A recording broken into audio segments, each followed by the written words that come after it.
Eh bien, bonjour tout le monde. Bonjour à ceux qui sont là en tout cas. On va baisser un petit peu la musique. J'espère que vous allez bien. J'espère que vous allez... Ah, j'ai pas allumé mon éclairage poli. Voilà, j'espère que vous allez bien. Je vais mettre mon Sangoku derrière. Est-ce qu'on le voit là? Pas du tout. Ah oui, si je me mets comme ça, on le voit. Bon, on le verra de temps en temps. Voilà, j'espère que vous allez bien. Eh bien, je suis tout seul. Je pensais être avec Shadow Ombre, mais le pauvre, il n'a pas pu être présent. Enfin, il n'aurait pas été présent physiquement, mais même virtuellement, puisqu'on lui a coupé son Internet. Alors, non pas parce qu'il a des problèmes financiers, ce qui peut arriver, ça m'arrive régulièrement, personnellement. Oui, il y a Marika Junistrom qui est là, on la remercie, on la salue. Salut Marika. Et voilà, on lui a coupé son Internet tout simplement parce qu'il y a des travaux dans sa rue. Voilà, donc il est bien désolé, il ne pourra pas être là aujourd'hui, mais il sera là quand même puisqu'il m'a proposé de passer une vidéo en attendant qu'on le retrouve jeudi, donc on le recevra jeudi prochain, donc je crois que c'est le 20... Salut Aurélien, ça va? J'étais en train d'expliquer que normalement j'ai un invité, mais qu'on lui a coupé son internet parce qu'il y avait des travaux dans sa rue. Donc il n'est pas là. Et il m'a laissé une vidéo qu'on pourra regarder pendant que je dessine la planche, le crayonné de la planche 35 de Azimut. Une histoire des idées scientifiques à l'époque médiévale. Oui, zut pour Shadow Ombre. Alors il sera là jeudi prochain. Jeudi, donc je sais plus, le 25, là on est le 22, lundi 22, mardi 23, mercredi 24, jeudi 25, c'est ça. Je vais poser mon lurk pendant que je bosse encore un peu, mais écoute, tu as bien raison. Tu as bien raison. Voilà, donc là je fais des crayonnés très très succincts pour l'instant, j'ai affiné un petit peu ça. Donc où est-ce qu'on en était? Ah, j'avais ancré la planche 34. Je l'avais pas fait en ligne, ça j'ai fait ça en cachette ce week-end et puis j'ai eu la flemme de streamer quand même. Donc ça c'est fait, l'histoire de Zénobie et d'Aurélien. Voilà. Et là on parlait après de Diophante et de Ptolémée qu'on a vu dans le premier tome, l'histoire des sciences à l'époque antique. Et Ptolémée, donc on l'a bien vu dans le premier tome, et Diophante très peu. On sait presque rien de sa vie, cela dit. Donc voilà, sinon c'était un brillant mathématicien, il a inventé plein de choses. Donc on va reparler de ça. Et on avait juste vu sa tombe la dernière fois parce qu'il y avait un épitaphe, c'était un problème mathématique sur sa tombe. Donc on va creuser ça aujourd'hui. Voilà. C'est le thème de la page 35. Eh bien, écoutez, je vais commencer. Et alors, la vidéo que m'a fait passer Shadow Ombre, elle s'appelle Dégénérescence du monde musulman, le wahhabisme. Donc, on va la lancer. Et puis, moi, je vais me mettre à dessiner, voilà, tranquillement. Jusqu'à 19h30, peut-être 20h au pire. Voilà.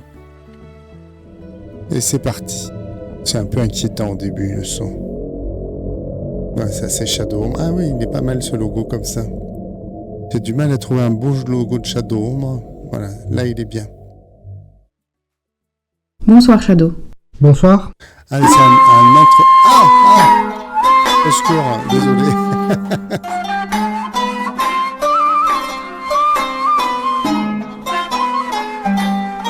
Il y a de la flûte, en tout cas. Enfin, je sais pas ce que c'est comme instrument, mais c'est fort, hein, c'est fort. Donc, c'est un entretien, en fait, qu'il a déjà fait. Bonsoir, Shadow. Bon, écoute, très bien.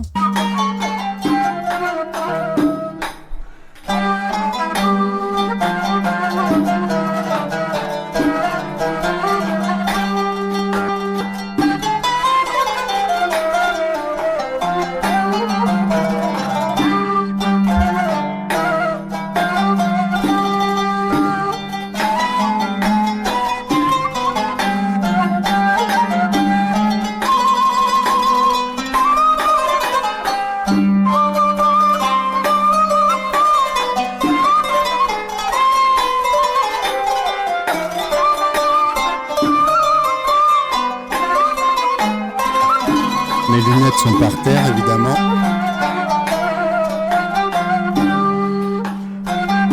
Je crois qu'il y a de la musique assez longtemps. Bon, bah écoute, ça nous fera passer un moment agréable.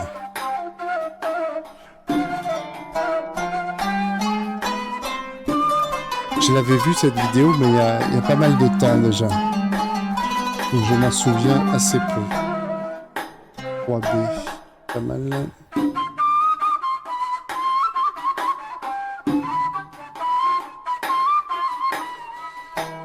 Ouais, je taille mon crayon, je le montre à la caméra, c'est plus intéressant.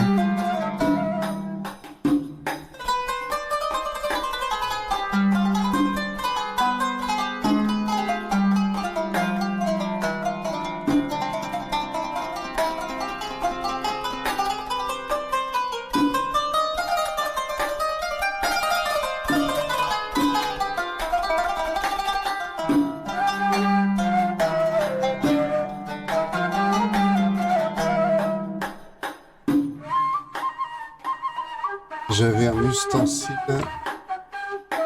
pour rallonger les crayons. Je disais que j'avais un ustensile pour rallonger les crayons, voilà.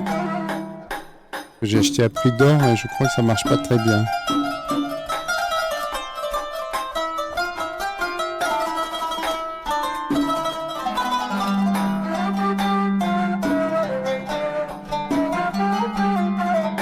Ah, c'est pas mal. Ah.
Coucou Lola Springwater.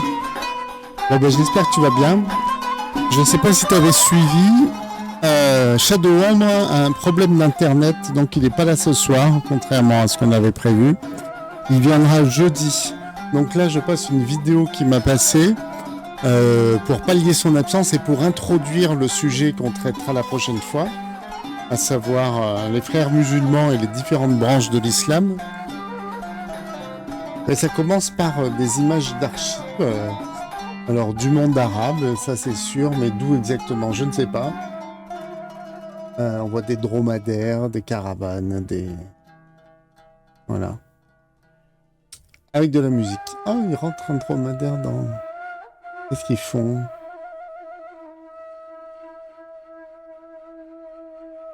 Oh, c'est un bébé dromadaire qu'ils mettent dans un sac pour le transporter. Trop mignon, sur les flancs de sa maman dromadaire.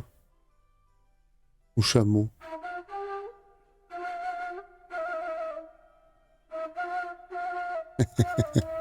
Voilà. Bon, ben moi je décide pendant ce temps. La page 35 d'Azimut. Il se passe à Alexandrie, donc on est toujours bien raccord.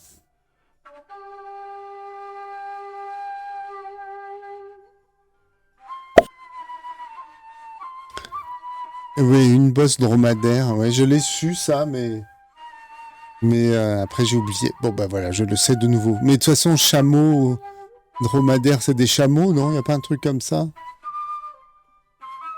Un dromadaire, c'est un chameau à une bosse, du coup. Je sais pas si on m'entend quand je tourne la tête, certainement pas. Un dromadaire, c'est pas un chameau à une bosse, en fait?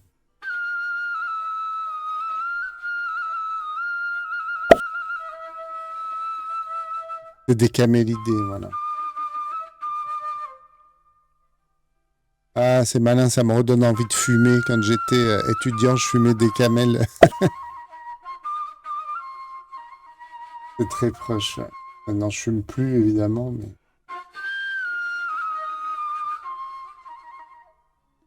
C'est histoire de camels.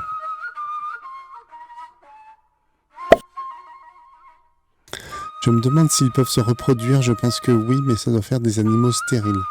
Ah oui, c'est souvent le cas. J'ai une émission sur les espèces et tous ces genres de trucs-là.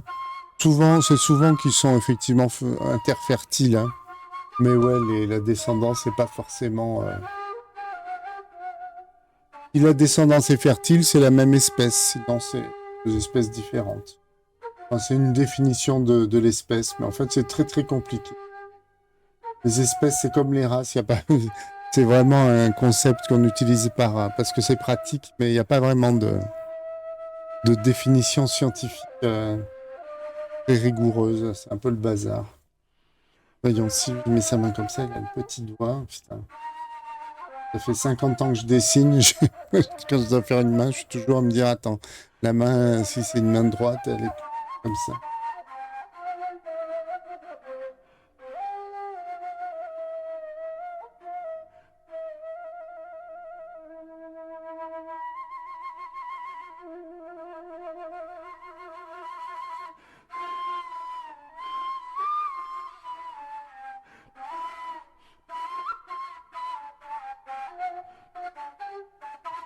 Après, il va parler, hein, je suis quasiment sûr. Hein.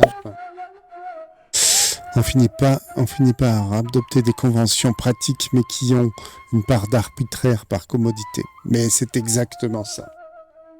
C'est exactement ça. Mais je pensais quand même que pour les espèces, il y avait des définitions plus... Ah voilà, le dromadaire est une espèce de chameau. Le chameau d'Arabie. Très bien. Merci Lola Springwater de tes précisions toujours très pertinentes. Surtout quand on me dit que j'ai raison, ça j'aime bien. Quand j'ai tort, je suis pas content. Là ça va.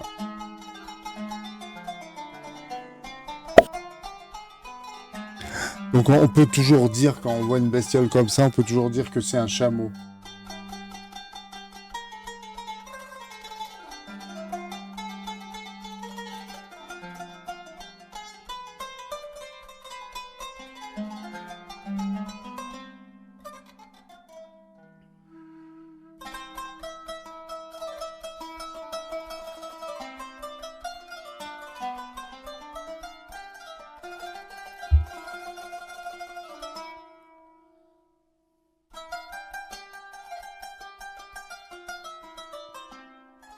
Bon, ça fait une ambiance, hein.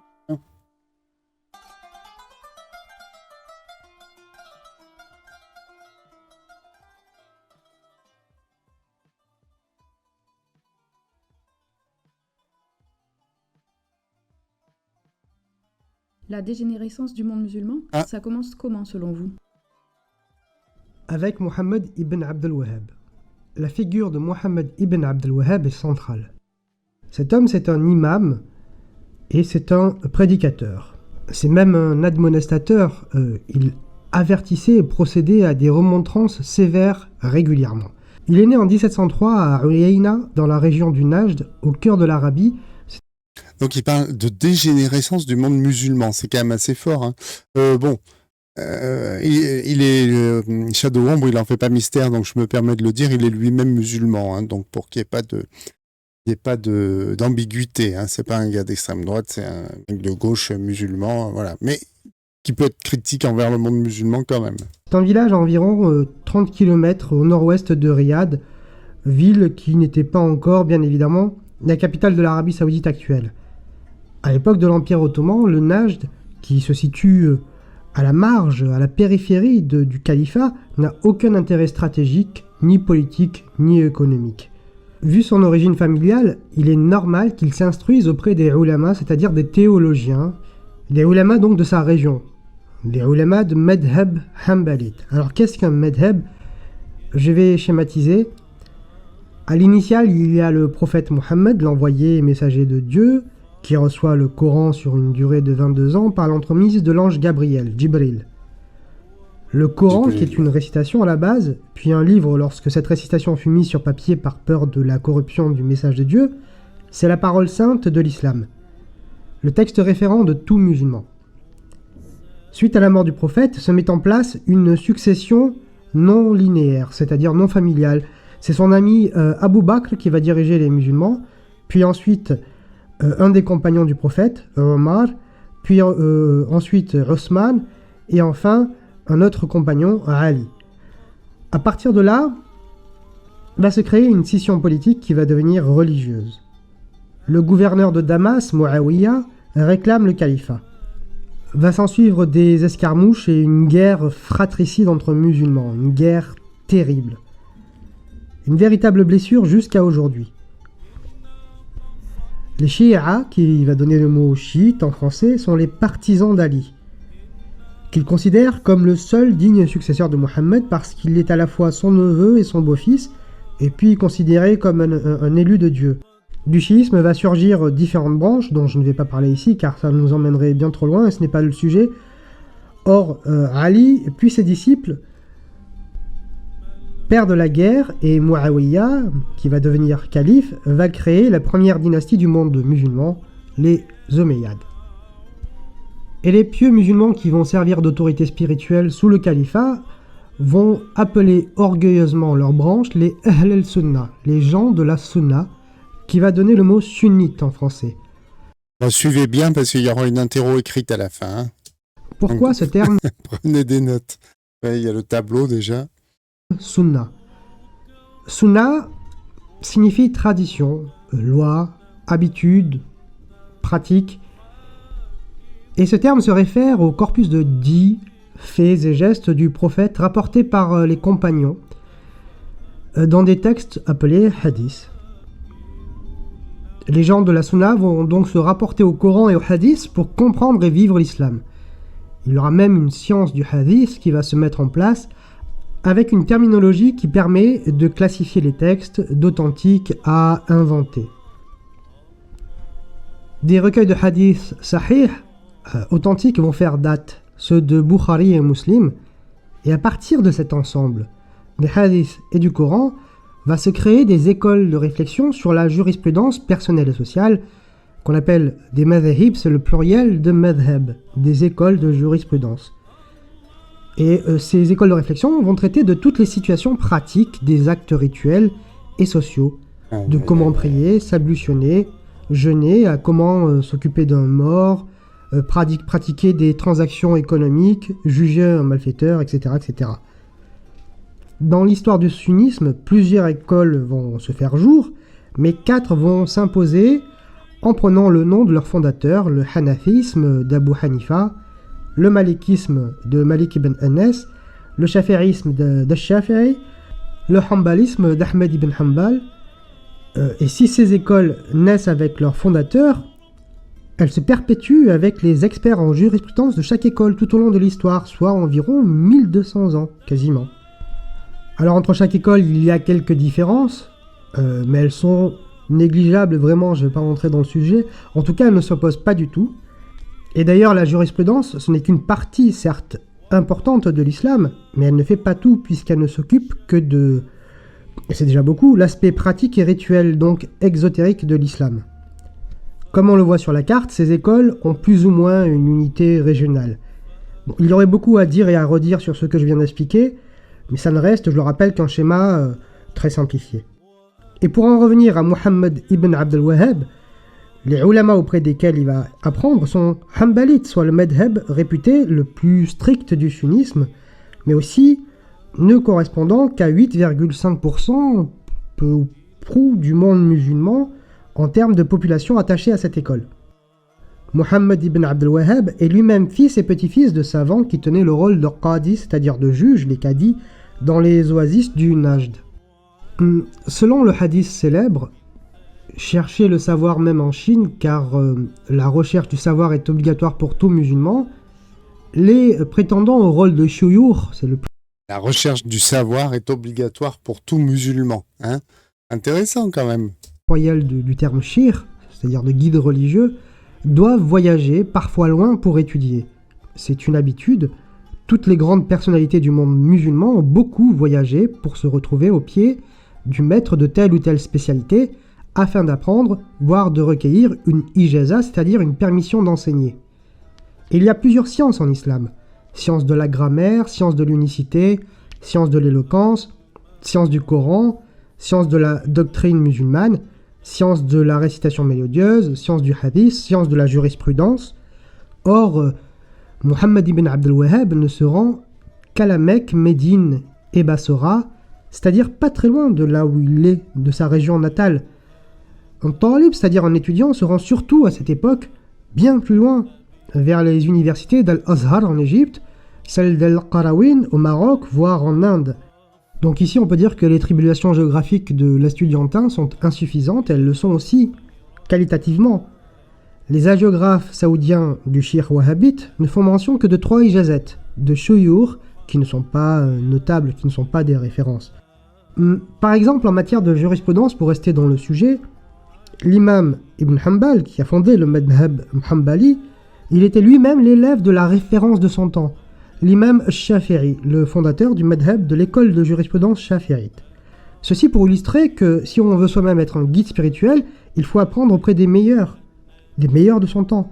Et ce n'est pas le cas de Muhammad ibn Abdel Wahhab. Bref, on peut dire que les environnements géographiques et intellectuels de cet homme sont limités à sa région d'origine. Ça n'a rien à envier au cours au Collège de France, hein, franchement.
Contrairement au cours du Collège de France, il y a des intermèdes musicaux qui sont agréables.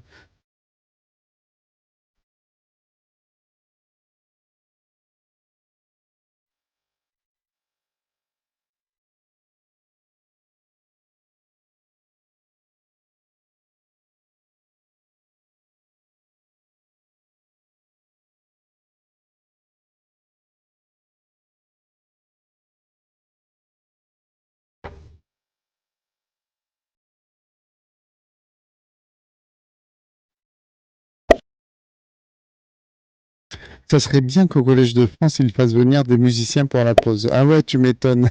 Ça serait trop bien. Ça serait pas mal parce que des fois, c'est un peu hard, hein.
Le wahhabisme. On entend dire que c'est une lecture littéraliste des textes de l'islam. Vous partagez cet avis? Bon, on dit que le wahhabisme est littéraliste. Je trouve que c'est très hasardeux, aventureux et périlleux de dire ça, et même inexact. Pour ma part, je préfère parler de verbalisme. Bon, cette histoire de littéralisme, c'est un préjugé qui a la vie dure, car parmi les premiers Européens qui vont rencontrer le wahhabisme, cela donne déjà l'impression qu'on a affaire avec le mahométisme le plus pur, comme l'exprimera l'explorateur William Guilford Palegrave. Le littéralisme, cela signifie qu'on s'attache à la lettre. Et donc que les non-wahhabites, les musulmans non-wahhabites ne s'attachent pas à la lettre, sont, entre guillemets, modérés, mot à la mode. Donc en fait, qu'ils sont moins musulmans.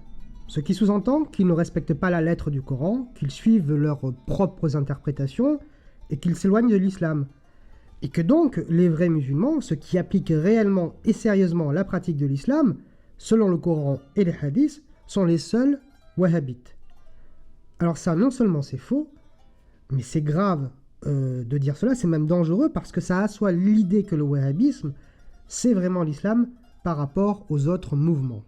Or le wahhabisme, c'est une lecture erronée, en partie et très limitante du hanbalisme.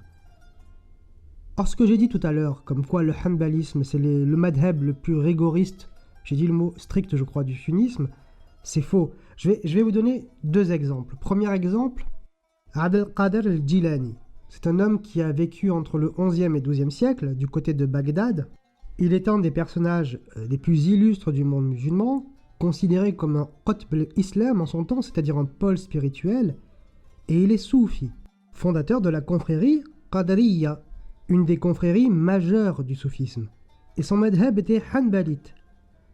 Or les wahhabites ont une détestation profonde des soufis, du passé et du présent, qu'ils qualifient d'hérétiques et d'innovateurs. Le soufisme est même l'ennemi numéro 1 du wahhabisme. Innovateur, c'est grave, hein. C'est très grave. Si c'est vrai, c'est très grave. Deuxième exemple, le savant Ibn Taymiyyah de Damas qui a vécu entre le XIIIe et XIVe siècle. Il est la référence de tout ce que les Occidentaux appellent l'islam extrémiste, l'islamisme, le terrorisme, etc. ou que sais-je encore. Et effectivement, Ibn Taymiyyah fut la référence de Mohammed ibn Abd al-Wahhab. Ibn Taymiyyah suivait le madhab hanbalite. Et de son vivant, il a créé la polémique par des positions juridiques et théologiques, ce qui d'ailleurs lui vaudra la prison et il mourra en prison. De nombreux savants de son temps, très nombreux, l'ont réfuté, ce qui donna lieu à des disputations, dans le sens noble du terme, c'est-à-dire des débats par livre interposés. Et il n'en reste pas moins que cet homme-là, Ibn Taymiyyah, même s'il était rejeté par une grande partie du monde musulman à l'époque, est un savant important de l'islam orthodoxe. Quand je dis orthodoxe, il ne faut pas comprendre le mot selon le courant chrétien, là, mais dans le sens conforme à l'opinion majoritaire et droite en matière de religion, par opposition à hétérodoxe. D'ailleurs, même s'il en a une approche stricte, Ibn Taymiyyah était soufi, affilié à la confrérie Qadariya dont je viens de parler il y a quelques instants. C'est-à-dire que Mohammed ibn Abd al-Wahhab fait en principe de son modèle un hérétique, ce qui est un paradoxe qui ne peut manquer d'interpeller. Et pour en finir avec Ibn Taymiyyah, on sait, grâce au muhaddith Ibn Hajar al-Asqalani, qu'avant sa mort, Ibn Taymiyyah s'est repenti devant témoins de ses positions, notamment théologiques. En tout cas, Mohammed ibn Abd al-Wahhab va se rattacher non pas au modèle hanbalite, mais à une lecture qu'il va faire d'Ibn Taymiyyah, et notamment ceci, une prétention à revenir aux sources, le Coran et la Sunna, à dépasser les écoles juridiques traditionnelles et en s'opposant au taqlid. Qu'est-ce que c'est le taqlid? C'est quand un adepte d'un madhab, d'une école juridique, va respecter cette école et les conseils en matière de pratique, même si lui n'est pas capable de faire l'effort d'ijtihad, c'est-à-dire de réflexion personnelle par rapport au texte saint. Parce que tout simplement, il n'est pas un ulama, un savant. Pour faire une comparaison, qui n'est qu'une comparaison d'ailleurs, mais qui est parlante, en matière de sciences dures astronomiques par exemple, je ne suis pas capable de comprendre et d'expliquer la théorie de la relativité, donc je fais confiance, au consensus scientifique, et j'admets que voilà, en cette matière, je n'ai pas le savoir, l'expérience, les compétences, j'ai pas fait les études pour, etc. Et je respecte une élite scientifique. Idem pour la forme de la Terre. C'est une sorte de taqlid, là. Eh bien, imaginons qu'on n'ait plus ce taqlid, qu'on remette en cause les intérêts de ceux qui nous expliquent que la Terre est ronde, par exemple, ou oblongue, parce que on nous ment, pour qu'on vive dans le faux, et J'adore parce qu'il prend vraiment des exemples de sceptiques, quoi, voilà, de scientifiques, voilà, et pour nous expliquer la religion. Donc c'est sympa. Puis du coup, on va réfléchir à partir de soi, en évoquant des centaines et des centaines d'années d'histoire scientifique. On va regarder l'horizon tel qu'on le perçoit, hein, faire travailler le bon sens à partir de ses propres yeux, et forcément, on va affirmer que la Terre est plate. Donc en islam, c'est cette histoire de 1200, 1300 ans de réflexion qu'on tourne le dos. Même la lecture d'Ibn Taymiyyah est faussée. Le wahhabisme, c'est un néo-hanbalisme vu par un Ibn Taymiyyah lui-même revisité. Ça fait beaucoup. On tourne le dos à toute cette histoire, mais pas au prophète et ses compagnons, et on prétend revenir à eux et à eux seulement, ainsi qu'au Coran et au Hadith. Il y a une exclusion des 4 écoles de jurisprudence dont je vous ai parlé, et la revendication de Muhammad ibn Abdul Wahhab de faire lui-même l'ijtihad sans ces 1300 ans. L'effort de réflexion en matière juridique, ce n'est pas accessible aux premiers musulmans venus. Il faut avoir une éducation longue et des permissions de maître. Mais Muhammad ibn Abdul Wahhab va revendiquer ce droit tout de même, alors que tous les mujtahid, c'est-à-dire les savants de l'époque, lui dénieront ce droit. Cette prétention de retour aux sources, au-delà de l'aspect idéalisé, c'est ce qu'on peut appeler le germe de la dissension, de l'hétérodoxie. Les wahhabistes, ouais, c'est ça exactement. Ouais. C'est la racine des du mal. précurseurs de nos complotistes. Rejet de toutes les méthodes savantes traditionnelles héritées des siècles précédents, bien qu'Ibn Abdul Wahhab se soit toujours défendu d'innover tout en se réclamant du hanbalisme ouvertement, ce qui est encore un paradoxe. Le hanbalisme fait partie de ces 1200 ans d'histoire. Autre paradoxe qui ne peut qu'interpeller, ce courant qui se dit proche des premiers est en fait moderniste, puisque tout récent. Le tout portera un coup fatal aux structures socio-intellectuelles du monde musulman, lourd de conséquences. Conséquences que l'on constate, que l'on observe malheureusement en ce moment. Donc le wahhabisme n'est pas littéraliste au sens strict du mot, mais ses adeptes défendent une certaine interprétation des sources qui est anti-traditionnelle, car elle déroge aux normes fondamentales d'extraction des règles à partir des sources. Et de cette hétérodoxie va naître une violente campagne menée contre les ulama non wahhabites jusqu'à aujourd'hui. Cette revendication de la sola scriptura et d'une interprétation neuve sans s'appuyer sur les réflexions des siècles précédents, ceci on le retrouve dans le christianisme, c'est le protestantisme. Et comme c'est à partir du protestantisme que va dériver de nombreux groupes encore plus hétérodoxes et sectaires, c'est ce qui arrive aussi avec le wahhabisme désormais. Est-ce que les savants du monde musulman traditionnel vont se révolter, disqualifier les thèses d'Abdel Wahhab? D'un point de vue théologique, Muhammad ibn Abdul Wahhab n'aura que des ennemis, des opposants, à commencer quand même par son frère, son propre frère, Sulayman ibn Abdul Wahhab. Il y a beaucoup à travailler sur l'histoire de cette opposition. On sait qu'elle va prendre la forme de fatwa et de lettres expliquant pourquoi cet agitateur du Najd est condamnable. Les réactions sont nombreuses et elles viennent de loin, de très loin, du Maroc jusqu'à l'Inde. À cette époque, tous ceux qui partaient en pèlerinage à la Mecque, ce qui est le devoir pour le musulman quand il est apte à le faire, rapportent chez eux les perturbations provoquées par ce qui est considéré comme une secte nouvelle, parce qu'il y a des troubles terribles, des batailles. D'ailleurs, un temps, les wahhabites vont faire le blocus autour de la Mecque, rendant inaccessible le lieu saint de pèlerinage. Les wahhabites vont se faire connaître d'une deuxième manière, en effrayant les musulmans par des actes symboliquement terribles. Ils vont détruire les sanctuaires religieux, notamment les tombes des saints. Ils vont même tenter de détruire celle du prophète. Ah, Par bah, c'est pas puritanisme, bien car ça. il était reproché aux musulmans d'associer les saints à Dieu. Et puis avec cela, il y a les pillages et les massacres. Puis la remise en cause de l'autorité publique, c'est-à-dire le califat ottoman, en appliquant des sentences dont la peine de mort sans recours aux tribunaux officiels. Et puis d'autres choses encore.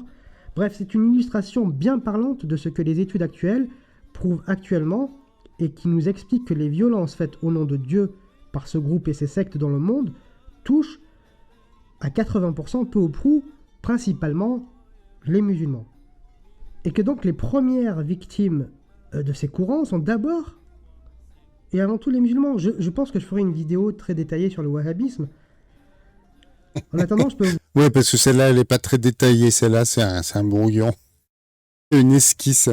Donc, je pense que les sectes, les mouvements violents d'aujourd'hui dont il parle, c'est Al-Qaïda, euh, AQMI, l'État islamique, tout ça, quoi. Hein. Peut-être les talibans, je sais pas.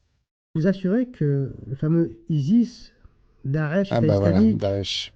on l'appelle comme on veut, et ses membres sont des enfants de cœur quand on compare leurs exactions à celles des wahhabites à l'époque.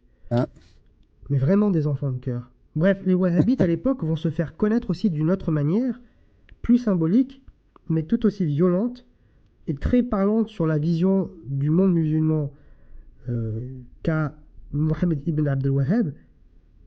Cet homme, pour rapprocher sa geste à celle du prophète Mohammed, va envoyer des lettres aux chefs religieux du monde musulman, du Maroc à l'Inde, plus ou moins. Il y a des régions du monde où on ne trouve pas trace de ces lettres. C'est le cas de l'Algérie. Bien sûr, à l'époque, le prophète envoyait des lettres aux peuples non musulmans entourant l'Arabie. Or, dans ces lettres, Mohammed ibn Abdel Wahhab, ses propres lettres à lui, propose à tous ces chefs religieux musulmans de se convertir. Incroyable. C'est une véritable insulte pour les savants. Bah oui. Mohammed ibn Abdel Wahhab se place dans le sillage du prophète et tous les autres chefs religieux du monde musulman, il les place dans ceux des souverains, à la place des souverains non musulmans à l'époque du prophète. C'est un acte d'excommunication et l'affirmation d'une chose, la voie que Mohammed ibn Abdel Wahhab prêche et qui deviendra le wahhabisme, c'est le véritable et unique islam. Tous ceux qui ne sont pas wahhabites ne sont pas musulmans. Alors les répliques vont pas se faire attendre, donc par ces fameuses lettres et fatwas, et textes aussi. Les intitulés contiennent d'ailleurs tous le mot rad, réfutation, comme réfutation de l'égaré qui égare, un fameux ouvrage. Et les condamnations sont toujours les mêmes. Et Ibn Abdel Wahhab est un innovateur blâmable, pratiquant injustement et sans en avoir le droit l'effort de réflexion, l'ijtihad, en contradiction flagrante avec les 4 madhhabs historiques. Il lui reproche son exclusivisme, sa rigidité et sa prétention à être unique, mais aussi ses erreurs méthodologiques graves qui conduisent au takfir, à l'excommunication, l'insolence envers le prophète, son appel injustifié au djihad et au meurtre contre ceux qui refusent le wahhabisme chez les musulmans. Et puis j'y reviens, il y a la condamnation du frère. Sulayman ibn Abdel Wahhab, Sulayman taxe clairement et catégoriquement son frère, Mohammed, d'ignorance et d'incompétence. Je voudrais aussi rappeler la réfutation du mufti du madhab shafi'i de la Mecque à l'époque, Ibn Zayni Dahlan, Ah, dans ma voix, pas auteur de... entre autres du célèbre Fitnatul Wahhabiyya, qui signifie la zizanie, la Ah, dissidence, la subversion, la sédition wahhabite. Le mufti assimile dans ce texte les wahhabites aux kharijites dont parle le prophète Mohammed dans un hadith. En disant cela, ils sont sortis de l'islam plus vite que la flèche ne sort de l'arc. Les kharijites dans l'histoire du monde musulman sont le symbole de sédition hérétique et de violence aveugle.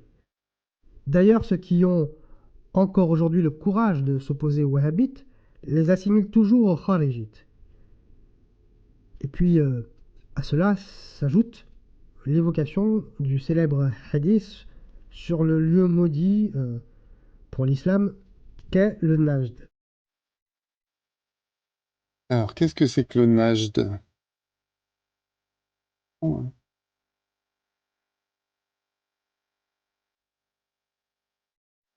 Comment fonctionne la doctrine du wahhabisme? Expliquez-nous cette histoire de takfir. Ça va commencer avec l'excommunication d'abord. Il y a des tendances internes, puisqu'il y a plusieurs mouvements dans l'histoire encore très jeune du wahhabisme. Mais c'est l'excommunication qui repose sur deux innovations. Les musulmans qui croient en Dieu, mais qui font aussi appel à l'intercession d'un saint, pour eux, c'est de l'associationnisme, donc du polythéisme, avec la divinisation d'une créature. Or, l'intercession, à commencer par celle du prophète, est historique dans l'islam. Et là, ça va contribuer à excommunier énormément de musulmans. En fait, tous les musulmans de l'époque. Alors, s'il est vrai qu'il y a des appels à l'intercession abusifs, quasi folkloriques, comme ce procédé est ancien, comme je viens de le dire, et les différents madhab encadrent cette pratique. Et donc, excommunier sans autre forme de procès ceux qui usent de cette pratique, c'est une innovation. La seconde, c'est celle de mélanger les questions de fiqh, c'est-à-dire de jurisprudence, à celles du credo, la théologie même. Dans la sunna traditionnelle, celui qui pêche ou celui qui pratique mal est soit considéré comme un pécheur, soit comme un innovateur, mais ça ne le sort pas de l'islam. Ça ne remet pas en cause son acceptation du credo, c'est-à-dire il n'y a de Dieu que Dieu. Et donc, voilà, ça ne sort pas de l'islam. Pour les wahhabites, si, ça les sort de l'islam. Et ils sont qualifiés de kafirun, c'est-à-dire de mécréants. Bouffard. C'est une incompétence grave de la part des wahhabites de juger ainsi, et ça aura des conséquences graves, notamment dans la guerre qu'Ibn Abd al-Wahhab va mener contre le soufisme. Et tawassul, c'est-à-dire la visite de la tombe des saints pour profiter de leur baraka, ou obtenir leur Ah, intercession, la c'est une pratique baraka. qui a toujours existé, qui a longtemps été discutée parmi les savants, que ce soit dans le pour ou le contre, il y avait des arguments et des bons arguments des deux côtés. Mais ça ne disqualifiait pas le musulman, ça ne le sortait pas de l'islam. Avec le wahhabisme, le tawassul va prendre notre statut. Pour les savants orthodoxes, ceux qui étaient contre le déconseillaient fortement ou l'interdisaient. Pour Mohammed ibn Abd al-Wahhab, c'est du shirk, de l'associationnisme, alors que la question est censée être débattue dans le domaine de la jurisprudence. Elle passe cette fois dans le domaine du credo, qui sont deux branches différentes dans l'islam sunnite. Il faut ajouter à cela quelque chose dont je n'ai pas parlé mais qui est central, c'est que Mohammed ibn Abd al-Wahhab en 1745 va s'associer à une tribu du Najd, les Saouds, et avec leur chef à l'époque, Mohammed ibn Saoud, ils vont passer un pacte. Et ce pacte va se formuler de cette manière-là. Dans tes conquêtes, tu installes ma doctrine, le vrai islam, le wahhabisme. Quant à moi, je légitime ton combat en tant que guerre sainte, le djihad. Ainsi, le djihad sera rendu licite religieusement pour les Saouds. Ils pourront faire couler le sang de tous ces musulmans qui ne se convertissent pas au wahhabisme, dans ce qu'ils affirment être un djihad face à ces mécréants. À l'aune de cela, on comprend ce qui se passe aujourd'hui, même si les avatars du wahhabisme vont encore plus loin. Vous parlez de deux pactes qui vont affermir la propagande wahhabite, notamment depuis la normalisation de l'Arabie saoudite en tant que nation. Pouvez-vous nous expliquer, nous préciser cela? On peut dire qu'il y a deux pactes en fait. Celui du Najd entre Mohammed ibn Abd al-Wahhab et Mohammed ibn Saoud, et un autre entre le descendant de ce dernier, Abdelaziz ibn Saoud, et Franklin Delano Roosevelt, le président américain. Aucun Le Roosevelt. premier pacte, j'en ai expliqué Qu'est-ce l'intérêt. qu'il vient faire Et là-dedans? de ce pacte, il en découlera deux dynasties. Les Ahlul Sheikh, la dynastie des descendants de Mohammed ibn Abd al-Wahhab, qui devient l'élite religieuse de l'Arabie, et la dynastie des Saouds, la dynastie royale. Le second pacte, qui date de 1945, entre le président américain et le roi saoudien, va assurer la pérennisation de ce double pouvoir. D'une, les Saoudiens sortent de l'orbite britannique. On ne rappellera jamais assez que les Anglais ont aidé les Saouds lors de leur dernière conquête de la Mecque et Médine. Ils les ont appuyés. Et d'ailleurs, cette alliance avait commencé dans le but de faire mal à l'Empire ottoman. Mais cette fois, grâce aux Américains, les Saouds s'assurent la protection de la première puissance mondiale. Avec la découverte du pétrole, le pacte va se transformer en alliance économique durable. Et il faut le reconnaître, ce que les Américains n'ont pas réussi à faire avec les Iraniens, ils l'ont réussi avec les Saoudiens. Grâce à la protection des USA et la manne pétrolière, l'Arabie Saoudite devient un État pérenne, respectable. D'ailleurs, pour faire une petite aparté sur la politique française, chose qui ne m'intéresse que de loin, dont je ne me fais aucune illusion et qui m'amuse beaucoup, et puis que j'utilise ici comme exemple pour montrer que l'Arabie Saoudite est un pays respectable, on fustige actuellement les, ouvrez les guillemets, islamo-gauchistes. C'est vrai. Manuel Valls, par exemple, dont on ne sait s'il est de gauche ou de droite, républicain, français ou nationaliste On catalan. a une petite idée Donc, quand Manuel même. Valls, il est allé de sa critique de l'islamo-gauchisme. C'est vite oublié qu'il s'était félicité à l'époque où il était Premier ministre du gouvernement français. Il s'était félicité des contrats de 10 milliards d'euros signés à Riyad avec les pays du wahhabisme. Mais ça n'a rien à voir. Oh là là là là là. Oh.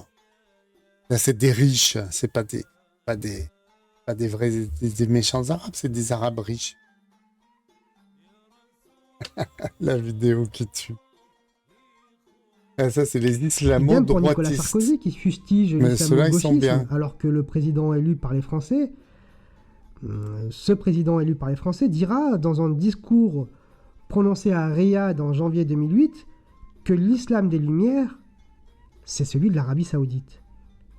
Et que le roi Abdullah ibn Saoud s'efforce de concilier en son pays l'identité profonde de l'islam et la modernité. Il continue ainsi: en Arabie Saoudite, l'islam démontre une modernité qui lui est propre.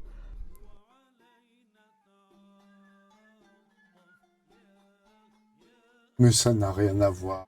Bref, entendons-nous, je ne cherche pas à défendre la gauche, je rappelle que le président Hollande a eu le culot à l'époque de marcher main dans la main avec le roi Abdullah ibn Saoud pour Charlie Hebdo en janvier 2015. On parlait de la gauche. Qu'est-ce qu'il nous parle de François Hollande? Il mélange tout là aussi. Et qu'on a demandé, qu'on a incité les musulmans à sortir aussi pour dire qu'ils en avaient marre des violences au nom d'Allah. Bref, je veux juste expliquer Ça sera que pas tout le le débat seul. politique et le sens vers lequel le public, puisque nous n'avons plus affaire à un ensemble d'individus, mais à un public qu'il faut séduire, est amené à se positionner d'une manière qui n'est que pure hypocrisie. Non seulement envers les Français, mais surtout envers les Français de confession musulmane, à qui l'on demande de s'excuser, de se justifier, de faire le ménage. Les Saoudiens défendent le wahhabisme en affirmant que c'est leur tradition. Qu'en dites-vous? Le wahhabisme, c'est l'invention d'une tradition islam. Il n'y a rien de plus moderniste, de plus matérialiste, puisque c'est une pratique qui est centrée sur la forme. Et c'est en rupture avec la tradition islamique pluriséculaire. Alors qu'est-ce qui constitue cette tradition avant que le wahhabisme s'impose à coups de pétrodollars? Qu'est-ce qui constitue les Ahl-Sunnah wal Jama'a, c'est-à-dire le sunnisme du consensus? Il y a 3 éléments qui englobent toute la vie religieuse du croyant: la foi, le droit et la spiritualité. 3 éléments qui trouvent leur source dans le fameux hadith que l'on nomme le hadith Jibril, qui est un dialogue entre le prophète et l'ange Gabriel, et qui prend pour l'occasion l'apparence d'un homme. Un jour, alors que nous étions assis auprès du prophète, voilà que se présenta à nous un homme, dont les vêtements étaient très blancs et les cheveux très noirs. Rien en lui n'indiquait qu'il était en voyage et nul parmi nous ne le connaissait. Il s'avança pour venir s'asseoir face au prophète, appuyant ses genoux contre les siens et posant les paumes de ses mains sur ses cuisses. Il dit au prophète, qu'est-ce qu'il lui dit? Pas écrit. Ah, quel suspense. Ah. Oh Mohammed, informe-moi sur l'islam. L'islam consiste à attester que nul n'est digne d'être adoré en dehors d'Allah et que Mohammed est le messager d'Allah. Excusez-moi pour l'accent. Il consiste aussi à observer correctement la prière, à s'acquitter de la zakat, à faire le jeûne du mois de Ramadan et à effectuer le pèlerinage à la Mecque si on en a les moyens, répondit le prophète. Tu as dit vrai, approuva l'homme. Nous fûmes étonnés de voir cet homme s'informer auprès de lui et en même temps l'approuver. Puis il reprit.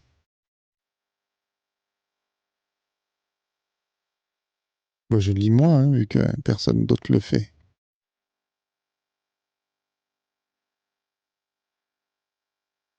Informe-moi sur la foi. La foi consiste à croire en Allah, en ses anges, à ses livres et à ses messagers et au jour dernier. Elle consiste aussi à croire au destin, bon ou mauvais, répondit le prophète. Tu as dit vrai. Informe-moi sur la foi parfaite. C'est le fait d'adorer Allah comme si tu le voyais, car si toi tu ne le vois pas, lui te voit. Informe-moi sur l'heure. Celui qui est interrogé n'en sait pas plus que celui qui l'interroge.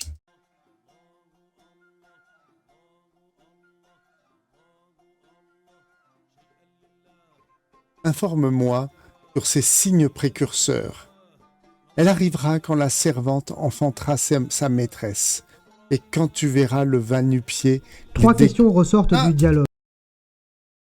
Et alors, j'ai pas eu le temps de finir. Attends.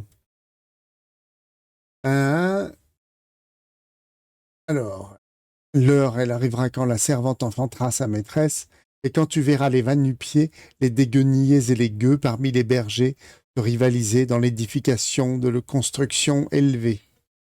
Quand l'homme partit, je restais un moment ébahi, puis le prophète me dit « Omar, sais-tu qui est celui qui est venu m'interroger ?»« Allah et son messager le savent mieux, » lui répondis-je. Il me dit « C'est Djibril qui est venu nous apprendre votre religion. » Donc, l'ange Gabriel. Eh bien.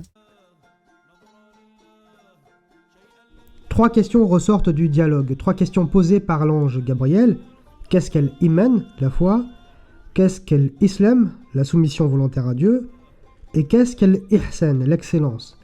Ces 3 domaines fondamentaux donnent naissance à 3 grands domaines de la connaissance en islam, avec chacun sa méthodologie, ses grandes autorités et son vocabulaire spécifique. L'iman, la foi, ce sera la théologie, pour laquelle on retient 3 écoles. L'islam, ce sera le droit, avec ses 4 écoles juridiques dont j'ai déjà parlé. Et l'ihsan, c'est le soufisme avec ses confréries. Ceux qui sont au 3e niveau, au niveau ihsan, maîtrisent vraiment bien les 2 précédentes. Ça ne peut être autrement. Et jusqu'à l'avènement du wahhabisme, les autorités spirituelles, les guides, les pôles de l'islam sont en grande majorité soufis. Le wahhabisme sort de ces 3 domaines. Il critique les interprétations du dogme par les écoles théologiques et ont une grande tendance à l'anthropomorphisme. Il relativise, voire condamne les 4 écoles juridiques en se présentant comme la seule valable. Et ils ont une détestation du soufisme qu'ils véhiculent dans leur doctrine. Donc on a les 3 fondamentaux de l'islam depuis 1200 ans qui sont balayés d'un coup. Quand l'Arabie est vraiment conquise en 1925 par les Saouds, le wahhabisme est normalisé par le double impact du politique rendu puissant par le pétrodollar et religieux par le wahhabisme développé par les gens du cheikh qui travaillent à démontrer que le wahhabisme n'est pas une innovation mais bien l'islam des salafs, c'est-à-dire des premières générations de l'islam. Cet effort de rattachement abscon va prendre le nom de salafisme. Et pour y arriver, le royaume wahhabite va étendre sa propagande. Le financement des fondations religieuses dans le monde, ainsi que la publication d'ouvrages en plusieurs langues. La diffusion du wahhabisme aux pèlerins qui se rendent à la Mecque et Médine et qui s'en reviennent systématiquement avec des livrets. La création d'universités copiées sur le modèle d'Al-Azhar en Égypte et qui va former à la chaîne des imams wahhabites qui vont être déversés sur tout le monde musulman, accélérant sa wahhabisation. Il faut vraiment insister là-dessus. Dans l'Arabie centrale, avant l'avènement du wahhabisme, il n'y a pas de traces de ilm, de connaissances religieuses fortes. Il n'y a pas de filiation intellectuelle dans le Najd. La tradition de jurisprudence hanbalite se trouve en partie dans l'actuelle Syrie et en partie dans l'actuel Irak. Mohammed ibn Abdel Wahhab n'est pas un savant, et dans la région, aucun des quelques petits chouyours ne sont des références. Comme je l'ai expliqué au début de l'entretien, il faut voyager, se retrouver au pied de maîtres de longues années, et par l'ijaza, la permission d'enseigner, perpétuer le sanad, c'est-à-dire la chaîne de transmission, qui seule accorde une légitimité aux savants. L'Ishanaz, c'est l'HDR, l'habilitation à diriger des recherches. L'unique bagage assumé d'Ibn Abdel Wahhab, ce n'est que le duo d'ouvrages d'Ibn Taymiyyah et de son élève Al-Qaim. Quand les Saouds prendront le pouvoir en Arabie, on commencera à chercher en vain, donc à créer une légitimité plus ancienne. C'est là que va commencer l'invention de la tradition wahhabite. L'invention. La secte d'hier va s'institutionnaliser. Les néo-ulama vont créer de toutes pièces un passé intellectuel au Najd avec des fausses chaînes de transmission. Et en même temps, elle crée une Arabie où les populations seraient, à l'époque, retombées dans le paganisme pire que la Jahiliya, c'est-à-dire la période anté-islamique. Les élites de l'Arabie à la Mecque sont passés pour des savants ignorants et trompeurs. Ils sont passés pour des imitateurs d'erreurs juridiques passées et des soufis innovateurs. Il ne reste plus qu'une seule issue pour tous, n'est-ce pas? Le véritable islam, celui d'Ibn Abdel Wahhab, promu par l'épée des Saouds. Et voilà la tradition inventée de toutes pièces que les adeptes actuels du wahhabisme défendent avec une véritable véhémence. Donc le wahhabisme, qui va être considéré dès ses débuts comme une secte, va être petit à petit réhabilité. Et les raisons de cette réhabilitation, c'est le pétrodollar, c'est le contrôle des lieux saints, c'est l'édition d'ouvrages, c'est la construction de mosquées et de centres islamiques partout dans le monde. Et il y a un autre élément qui va permettre la perméabilité du wahhabisme ailleurs, c'est l'aliénation du monde socio-culturel musulman par la colonisation française et anglaise. Les Anglais vont agir ainsi, quelle que soit la tradition religieuse, spirituelle de la religion colonisée, donc là on parle du monde musulman, mais ils vont procéder pareil en Égypte et en Inde. Soutenir les mouvements réformistes, car ils permettent de diviser, de déstructurer ce qui fait le lien d'un peuple. Ce sont les Anglais d'ailleurs qui soutiennent la réforme wahhabite avec une aide militaire. La dernière conquête de la Mecque par les Saouds sera appuyée militairement, comme je l'ai déjà dit, par les Anglais.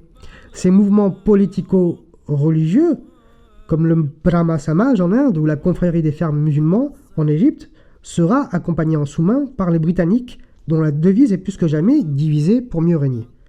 Les Français agiront à la fois ainsi, mais ils s'appuieront aussi sur les représentants de l'islam institutionnel auxquels ils interdiront tout de même de se réunir. Certains vont émigrer pour continuer à vivre leur tradition. Il va y avoir donc une perte de connaissance sur les territoires. D'autre part, les chouyours qui vont rester et qui vont essayer de faire le travail seront considérés comme des collaborationnistes, des relais de la France coloniale. Il va donc y avoir une défiance envers ces institutions. Tout cela, plus l'apprentissage du français, va aboutir à l'abrutissement religieux et à la perte de la transmission. Et les portes sont ouvertes à ce moment-là pour le wahhabisme. Comment le wahhabisme a-t-il fait pour contaminer tout le monde musulman? Par le colonialisme et la modernité occidentale. Ce wahhabisme va entrer. Une modernité qui n'est pas seulement matérielle, mais aussi dans les idées. Donc j'adore, c'est la modernité occidentale qui fait rentrer le wahhabisme et donc qui fait basculer le monde musulman dans cette doctrine vraiment rigoriste et... Je fais attention à mes mots. Un peu obscurantiste, on va dire, voilà. Donc, intéressant. Qui va aussi déstructurer, mais créer des réactions qui vont affermir l'entrée du wahhabisme. Cette modernisation va remplacer l'autorité spirituelle par un nouveau venu dans ce monde qui n'existait pas jusqu'alors, l'intellectuel. Le touche-à-tout journaliste, écrivain, penseur, militant politique, éditeur, etc., etc. Les intellectuels vont avoir un rôle dans la prégnance du wahhabisme par la volonté de crédibiliser la réforme. La réforme à tout craint, qui passe par un rejet de l'héritage juridique traditionnel et la détestation du soufisme. En fait, l'islam traditionnel sera présenté comme la déchéance. Cet islam de 1200 ans sera la déchéance, la source de la déchéance du monde musulman. Son retard face au développement et au progrès de l'Occident, notamment le progrès technique qui deviendra l'obsession de ces intellectuels. La réforme qui forme un arc de cercle, si j'ose dire, du libéral au nom de l'ouverture à la modernité, jusqu'au rigoriste au nom de la réaction et du rejet par le wahhabisme. Tout ça, c'est la réforme.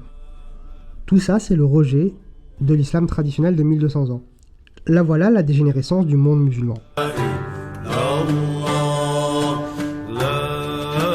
ben voilà.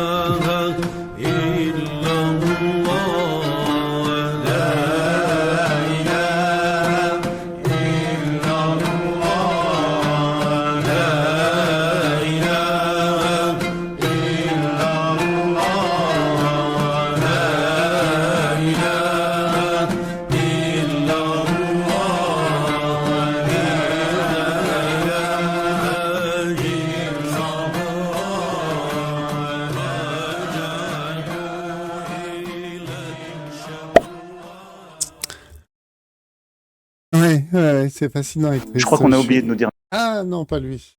Pitié. Oui, c'est vrai que c'est fascinant et triste. Ouais, t'as bien raison, Aurélien.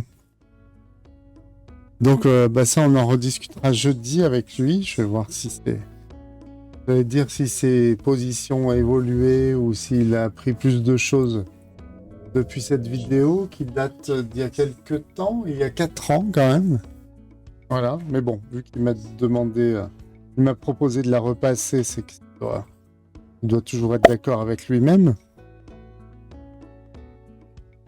J'en arriverai presque à avoir une forme de compassion pour une religion. Je dis bien presque. C'est plus une civilisation et puis pas la religion elle-même. Moi, c'est vrai que je suis un peu comme toi, j'imagine, plutôt athée, anticlérical, voilà. Mais disons que voilà, t'as une religion qui avait peut-être une forme de sagesse qui a été complètement, d'après ce qu'il dit, pervertie en fait, enfin niée. Et donc il reste que des gens radicaux et voilà. Après, c'est vrai qu'il a des idées un peu unpopulaires, Shadowhomb, sur toutes ces questions. Donc ça sera intéressant d'avoir un dialogue là-dessus avec lui. Par exemple, lui ne se considère pas du tout comme un sceptique, vu qu'il est croyant lui-même. Voilà. Mais bon, il est tellement rigoureux et érudit que... En tout cas, c'est dramatique pour la civilisation de progrès qu'a été et aurait pu continuer à être le monde arabo-musulman. Voilà. Alors, dans la BD que je suis en train de faire, là, on a nos 2 personnages qui sont à Alexandrie pour l'instant, mais normalement, si j'arrive à la continuer, ils vont parcourir tout le monde arabo-musulman au Moyen-Âge. Et donc, on verra que la science s'y déploie de façon bien plus dynamique que dans le monde occidental, finalement. Hein. Que pendant ces 1000 ans, donc entre la fin de l'Antiquité et la Renaissance, pendant les 1000 ans du Moyen-Âge, c'est beaucoup là que s'est passée la science. Alors, il y a eu effectivement, j'en ai discuté avec Pascal récemment, peut-être ici même, ouais. Il y a une sauvegarde des textes grecs, mais il y a aussi le développement d'une science, quoi, hein, la mathématique, et pas que, mais pour l'instant, je sais pas trop parce que j'ai pas fait les planches encore. Donc j'ai dû lire en partie le scénario de Pascal, enfin les planches de documentation plutôt. Les scénarios, c'est plutôt moi qui le fais, c'est-à-dire que lui, il me donne des notices historiques et moi, avec ça, je fais le scénario. Mais il y a effectivement eu de la recherche et des découvertes scientifiques dans le monde arabe pendant tout le Moyen-Âge, voilà. C'était pas seulement C'était pas seulement de la background, du, comment on dit, du backup des Grecs, quoi. Alors, voyons voir.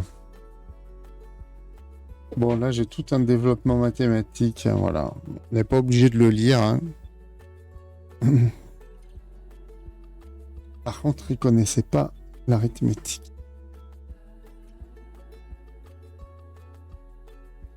Là, je sais pas trop comment le faire encore. Et oui, je fais pas systématiquement un storyboard. Des fois, j'en fais un, mais là, j'ai pas fait. Parce que des fois, je le sens, et des fois, je le sens pas de faire un storyboard. Je sais pas. Là, c'est simple. Je ferai celle-là à la fin. J'aurai peut-être une idée.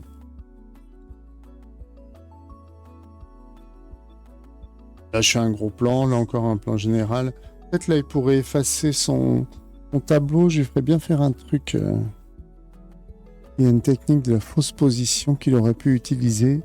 On n'en trouve pas trace dans ses écrits. On en reparlera plus tard. Bon, il dit un truc un peu... Ou alors je dessine Hypatie, là.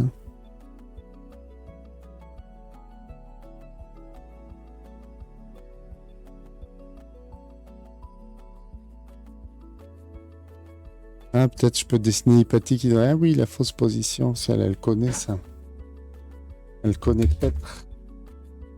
On sait pas trop.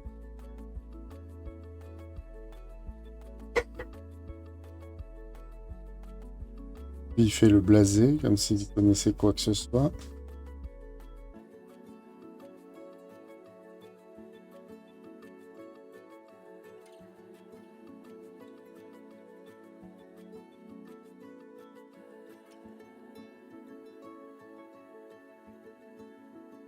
Je fais un bout comme ça. Insupportable, le mec insupportable. Ah, bah oui, je connais ça. Moins par moins, ça fait plus. Quoi. Old news. Voilà. Ta gueule, petit connard. Et l'autre, il a trouvé que moins par moins, ça faisait plus, alors qu'il n'avait pas encore les signes plus et moins arithmétiques. C'est fort, quand même.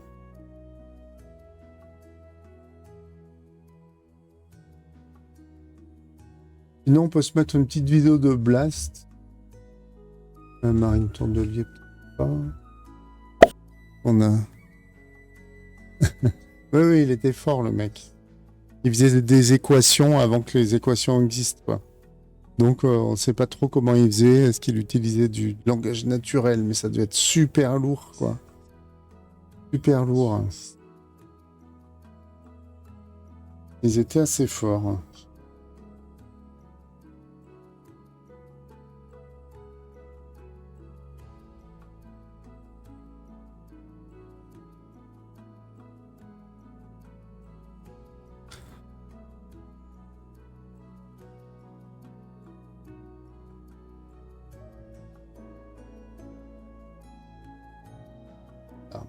Hein?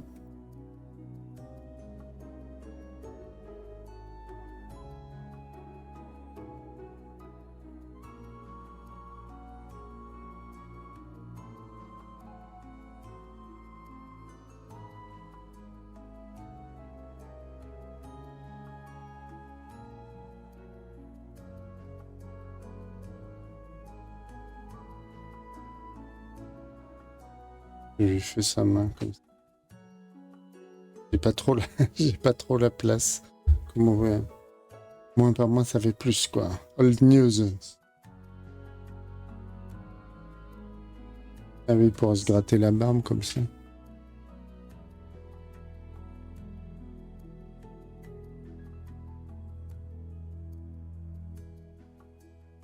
Comme ça.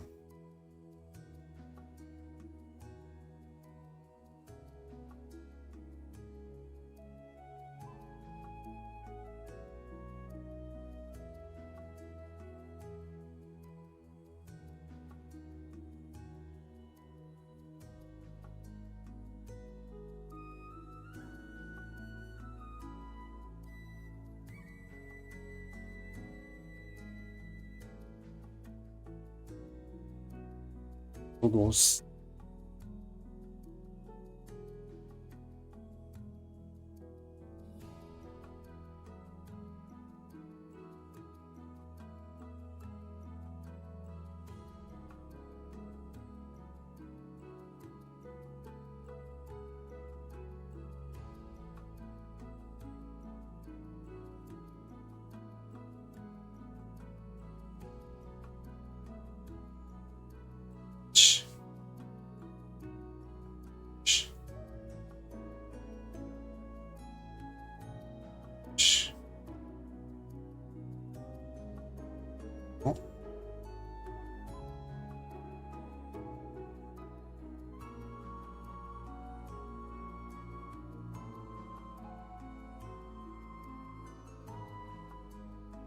Le ruban qui tombe comme ça, voilà.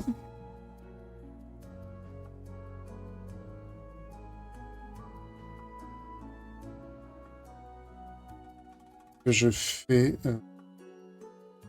un peu de décor derrière ou c'est pas la peine. Ouais, je dessine un olivier, ça changera des colonnes. Et un olivier.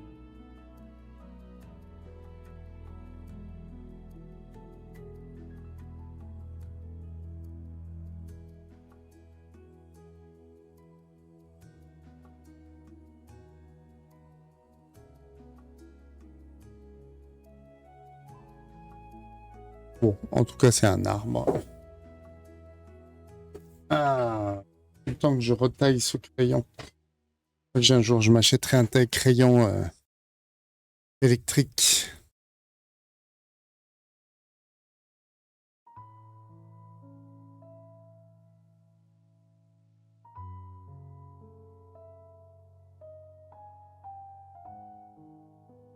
Ouais.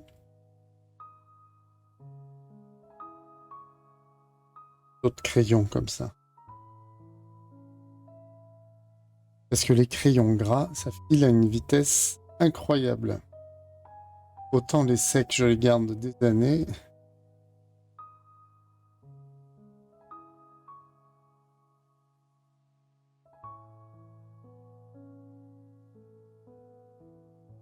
Quelques ruines aussi. Enfin,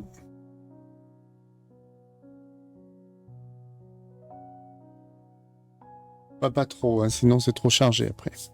Bah alors là, je vais dessiner Diophante. Alors Diophante, j'ai vu sa tête. C'est certainement pas un portrait d'époque. On ne connaît rien, ou à peu près, de la vie de Diophante. Ouais, mais ça, c'est un dessin Diophantus. Ah bah, c'est tout écrit en grec.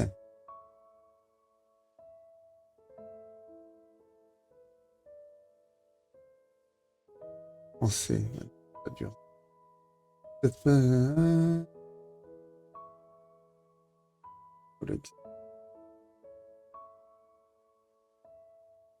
J'aime bien savoir de qui je recopie un dessin.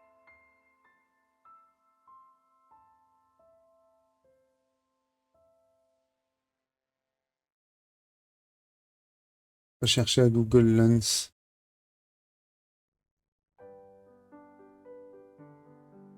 Ok, Diophante.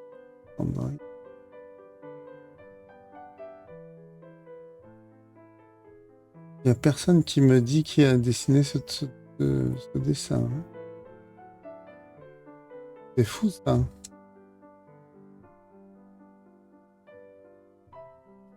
Là, je retombe sur la page Wikipédia.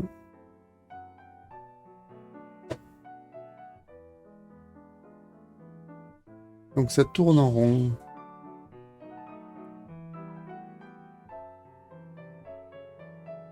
Il a fait une sacrée coupe au bol en tout cas.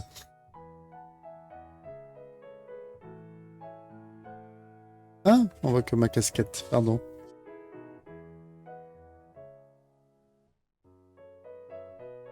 Il a le sourcil soucieux, comme il convient à un mathématicien.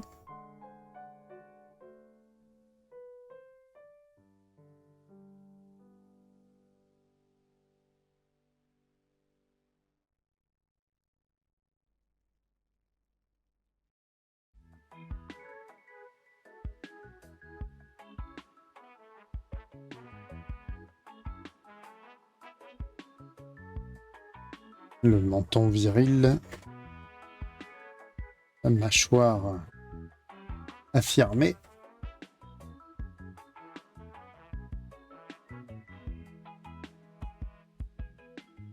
La pommette saillante.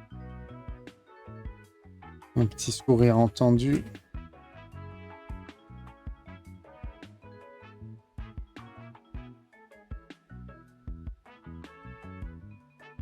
Oh, ça ressemble pas du tout.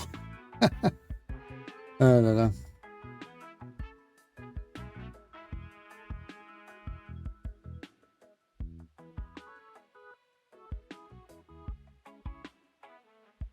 une clé USB. Ah, mais ça doit pas dater d'hier, ça. 2 gigas, bah non, c'est une belle. Je vais la montrer. Marika Junistrom qui a trouvé une clé USB, une gomme. Esprit BD avec la caisse d'épargne. Esprit BD, je sais plus ce que c'est Esprit BD. Esprit BD avec la caisse d'épargne. Non, non, quand même pas, je pense pas. Ça n'existait pas les clés USB. J'ai gagné un concours de BD avec la caisse d'épargne quand j'étais au lycée. Et quand j'étais au lycée, les clés USB n'existaient pas. Donc, c'est pas possible que ça vienne de cette époque-là. Non, ça doit venir d'Angoulême ou d'un festival quelconque.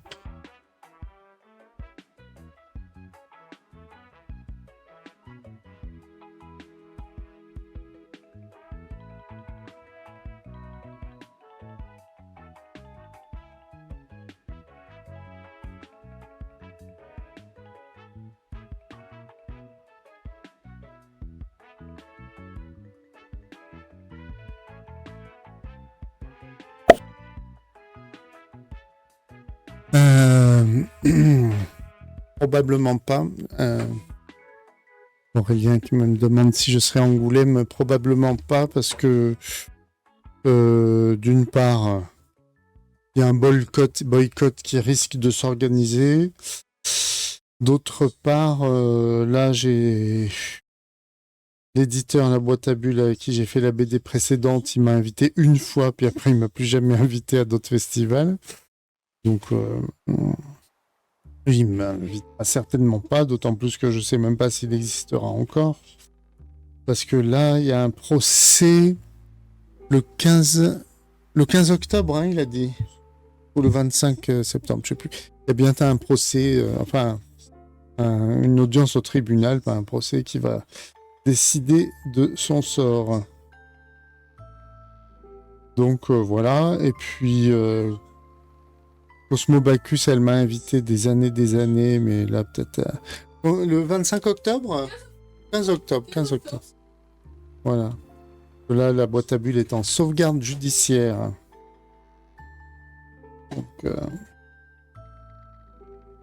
Donc nul ne sait ce qu'il adviendra. Et puis le SNAC, là, le syndicat de BD où je suis, se tâte d'inciter les gens à boycotter à cause de... Ça va dépendre de la gouvernance, tu sais, il y a Franck Bandou. Ouais, on croise les doigts. Croisons les doigts. C'est le même sort que, tu sais, c'est la même... une filiale des Humano.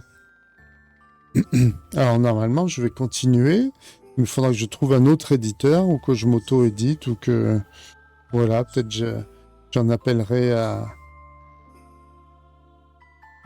Je sais pas, à la générosité populaire, comme ça se fait beaucoup.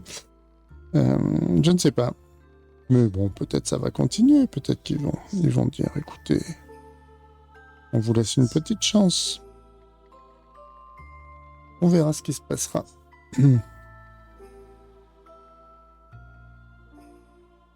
Bon, Diofante, je vais lui faire les yeux blancs comme dans les statues, parce que là, on dirait plutôt un mec dont on a coupé la tête et qu'on a posé sur un socle. On dirait, ça fait pas statue.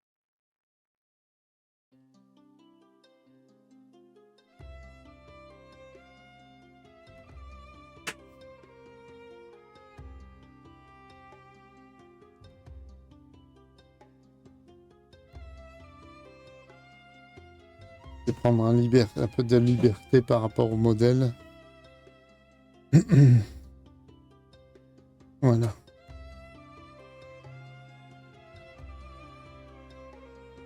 Après, souvent, elles ont les yeux creusés comme ça. Ça fait quand même... Ouais, c'est pas mal comme ça.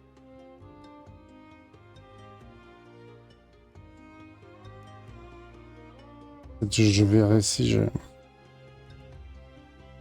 Ah oui, alors... ok. Donc elle va se tenir comme ça.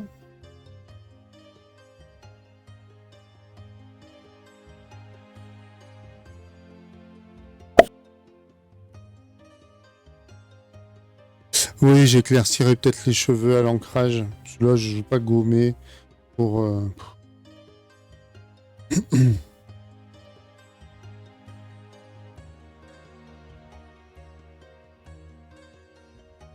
En fait, je me suis rendu compte que là, c'est Hypatie d'Alexandrie, en fait.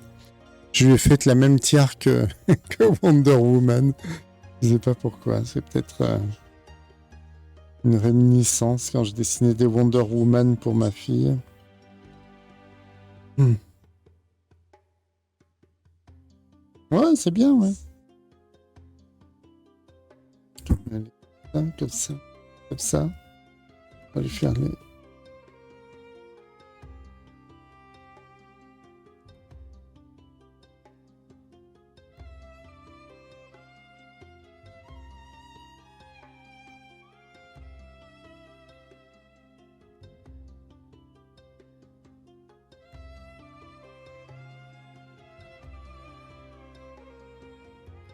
Voilà. Ah, est-ce que le motif de la robe est pareil derrière que devant? Devant, ça avait ça, puis là, du coup, ça doit remonter comme ça. Non, non, c'est moi qui me pose des... Je parle tout seul. Je me pose des questions.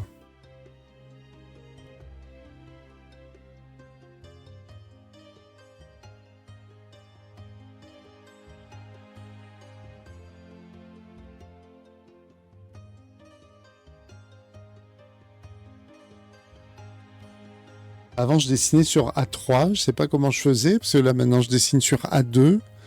Et je trouve que je suis toujours en train de faire des minuscules dessins. J'aurais envie de dessiner en plus gros.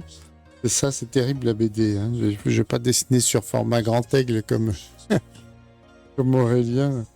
Enfin, tu avais un dessin à faire sur format grand aigle. Tu m'as dit au bic la dernière fois.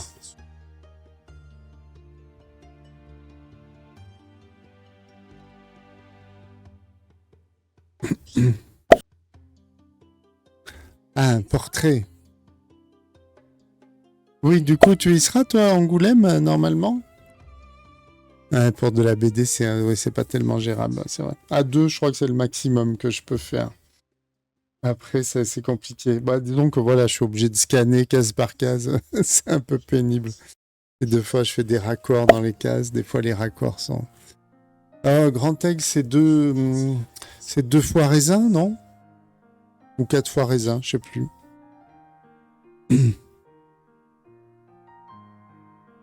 Les formats raisin, c'est grand déjà. Format raisin, c'est un peu comme A2. Donc, Grand Aigle, ça doit faire A1. Ah oui, j'y serai parce que j'aurai une sortie à cette date, mais je serai dans une librairie, donc hors du circuit du festival, ce qui me convient bien. Ah, c'est pas mal, ouais. Bon, après, je te dis que j'y vais pas. Moi, ça fait... depuis 2014, j'y vais absolument tous les ans, quoi. Donc, bon, ça serait une première si j'y vais pas. Mais... si jamais j'y vais, ça sera quelle librairie, tu le sais déjà?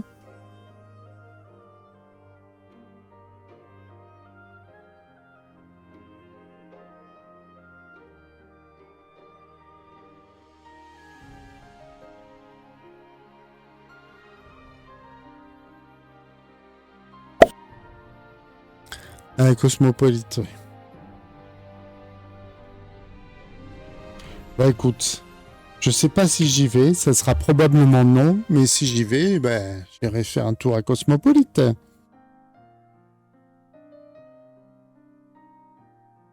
Non, non.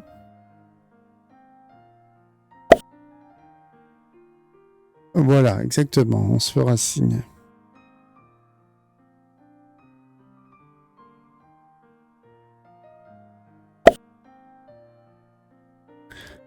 Allez, repose-toi bien. Moi, je pense que je vais rester encore une petite demi-heure parce que j'ai pas tant bossé que ça. Et puis, je voudrais bien finir mon crayonné.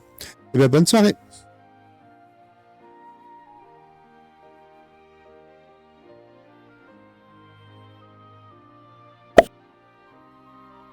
Merci.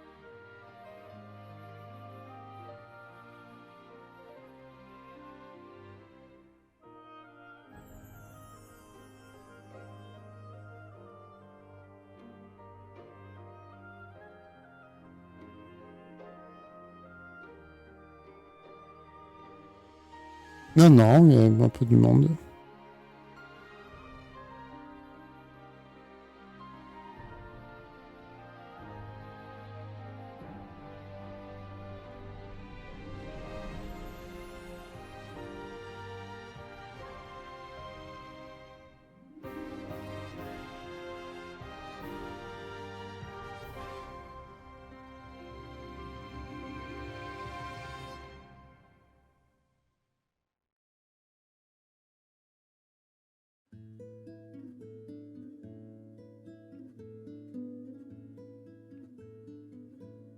Bon, là et là, c'est un peu le même plan, mais c'est pas très grave. Un peu éloigné. Ouais, là et là, on a 2-3 quarts d'eau du même personnage, mais bon, c'est pas dramatique.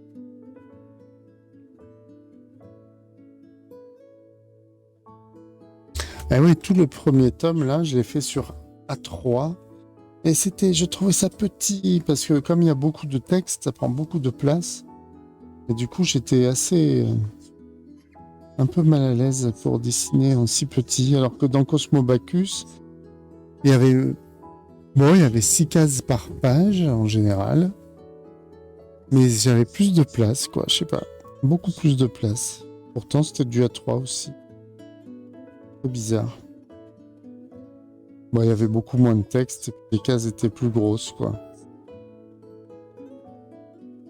Il n'y en avait que 6, alors là, je pars sur une base de 9 cases.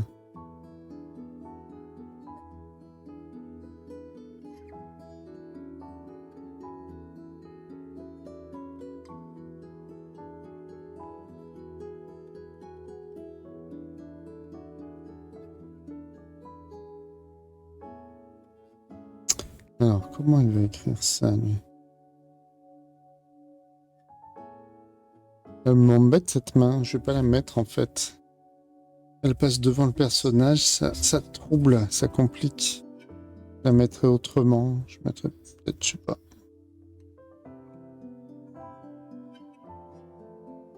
Hop.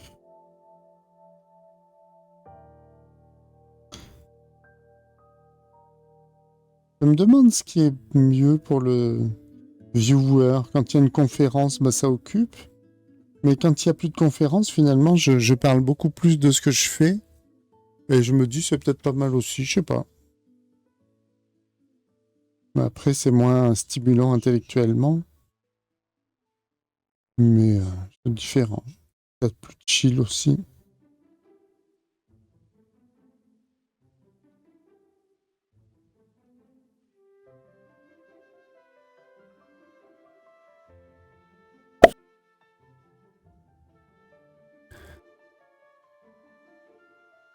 Oui, t'aimes bien que je commente le dessin, ouais. Je me disais que ça pouvait être intéressant. L'embêtant, c'est quand il y a des conférences, des fois, moi j'ai du mal à suivre une conf et te regarder dessiner. Oui. Et puis des fois, quand le gars dit des trucs intéressants, j'ose pas trop l'interrompre, même s'il n'est pas là, mais j'essaie, je me dis, bon, je vais attendre qu'il finisse sa phrase quand même avant que je l'interrompe. En fait, j'ai plein de trucs à dire en dessinant. Mine de rien. Ah, ça m'énerve, ça. J'ai vraiment des problèmes de... Les crayons 3B, c'est bien, ça écrit noir, mais vraiment, ça se casse trop facilement. Ou alors c'est moi qui appuie comme un sourd, hein, peut-être. Voilà.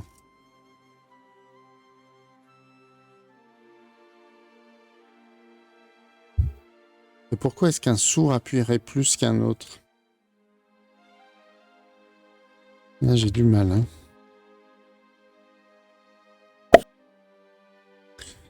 suis une brute, ouais. C'est ça.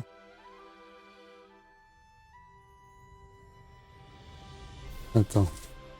Je visse ou je dévisse? Je sais plus ce que je fais. Ah mon dieu. C'est quoi cette musique? Un jeu vidéo? Jeu vidéo chill. Ordon Village from The Legend of Zelda. Ah, ben voilà.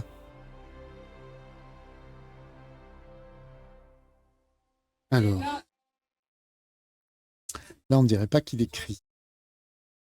Pour qu'il écrive, il faut que... Ah!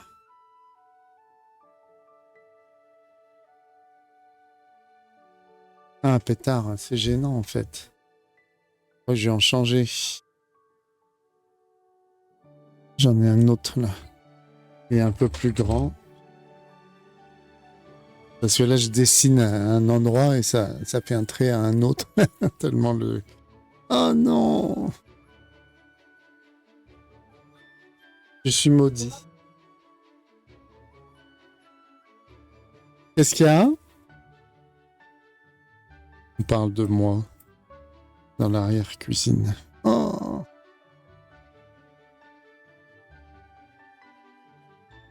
Mais je suis maudit des crayons 3B.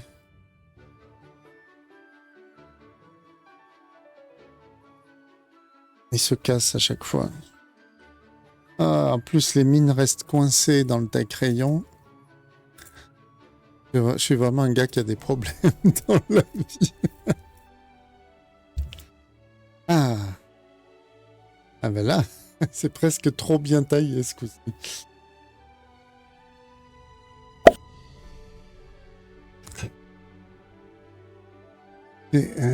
C'est bien, tu es une brute. C'est rigolo. Allez, moquez-vous de moi, c'est ça. Alors là, il dessine un triangle, là, c'est quoi? C'est alpha? Alpha? C'est un K.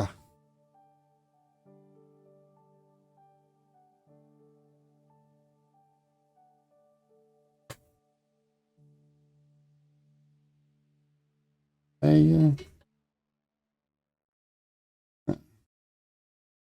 C'est sûr que ça allait arriver. Ça.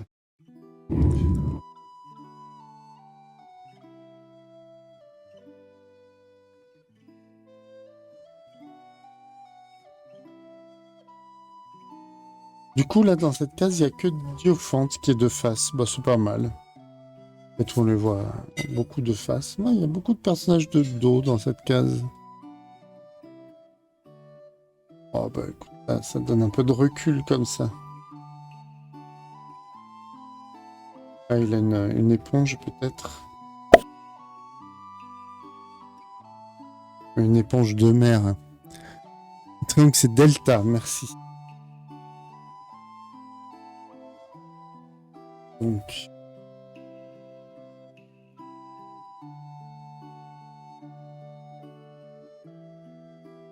Voilà, ça c'est son éponge. Il a essuyé le tableau avec. Et là, animation, il peut revenir comme ça.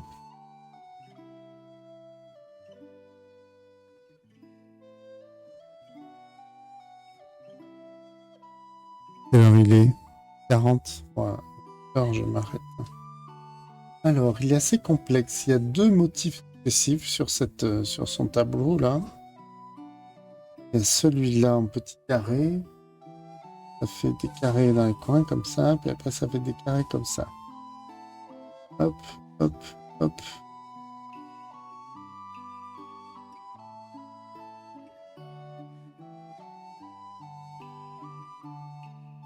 Hein?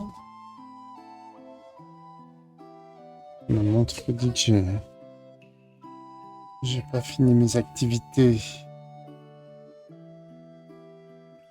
De quoi elle se mêle, franchement. Elle était où?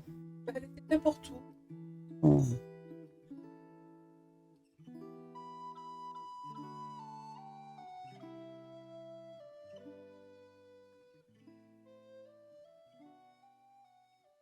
Hmm. Voilà, il y a une truc comme ça, ensuite un trait, et ensuite il y a un motif de petits escaliers. Hop, hop, hop, hop. En rythme. Hop, hop, hop.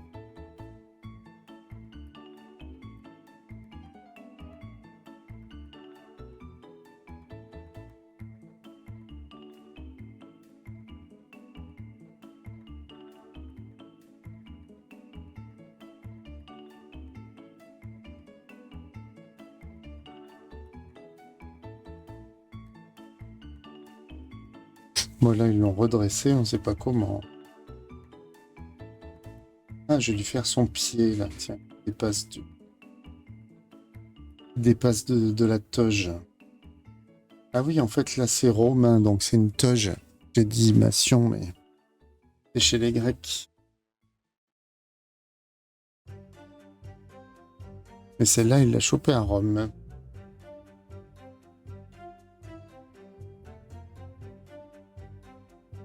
Ouais, c'est pas mal le pied qui passe.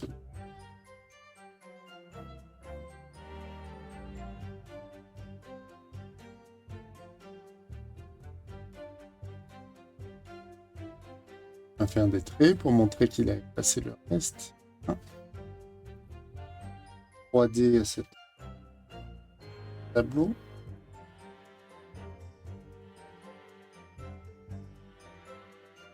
Un.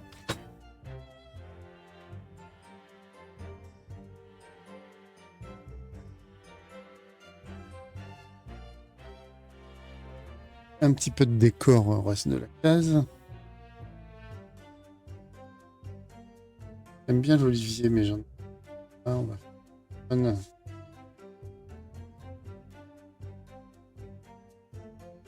Casser.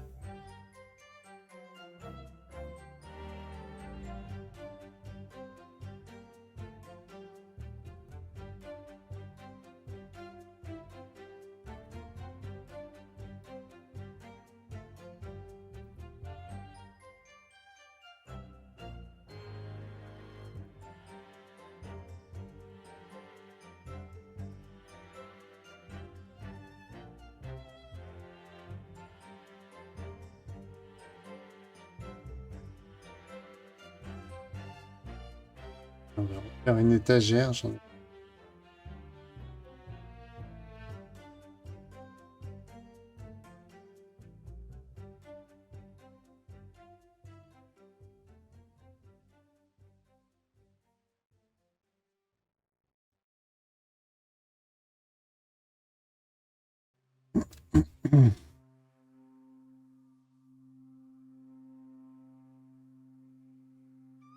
La mer. Toujours le phare d'Alexandrie.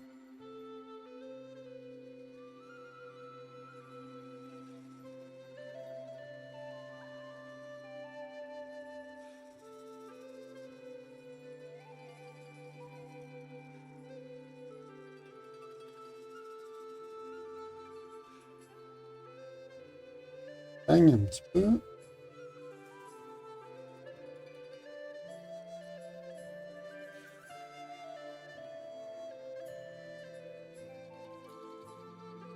Il y a encore des colonnes, hein. Il y a surtout ça après.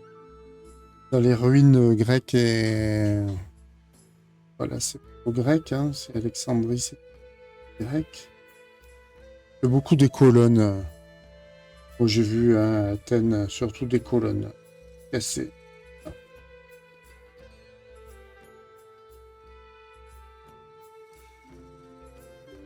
Bon, bah voilà, c'est pas mal.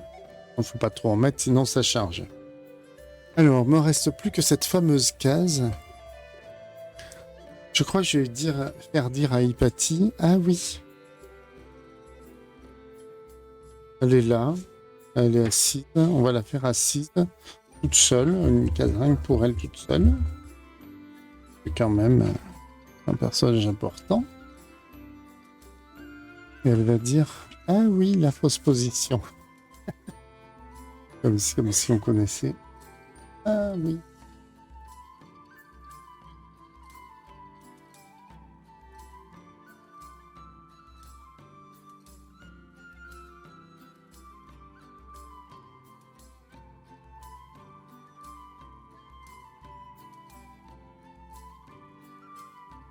Elle aussi, c'est une mathématicienne en fait.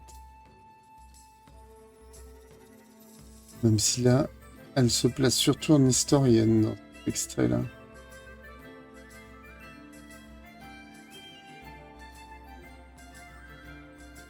Alors, c'est là que je prends mon crayon dur et sec.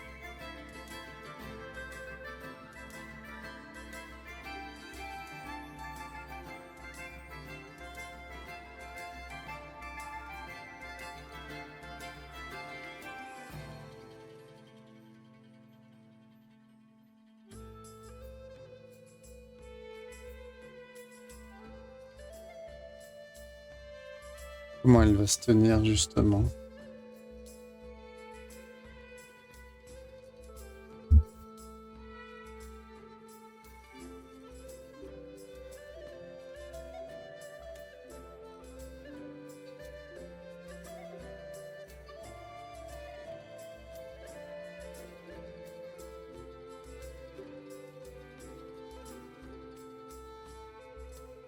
Un truc comme ça. Une jambe comme ça. Voilà. Le bras en appui, comme ça.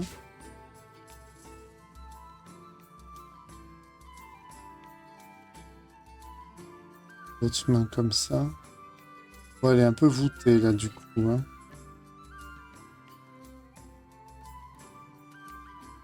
On essaye comme ça.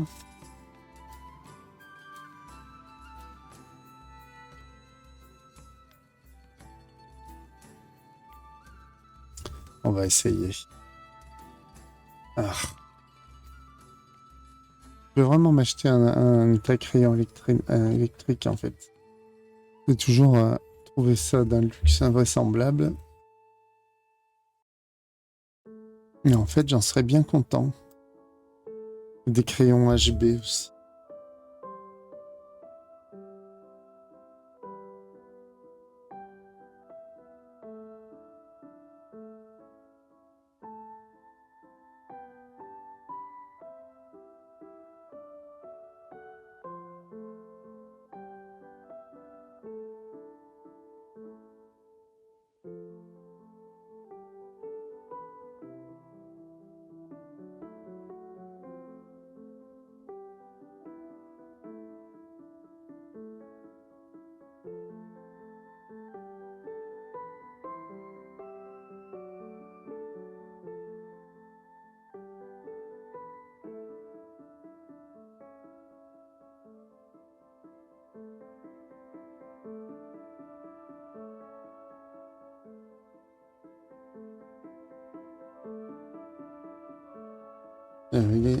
J'ai 10 minutes pour finir ce dessin.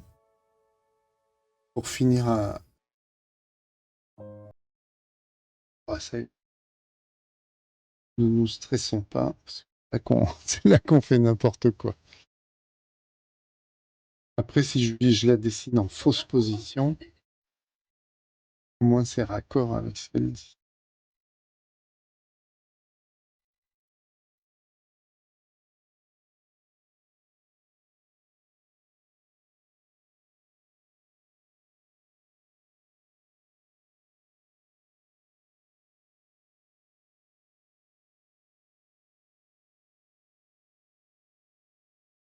Allez.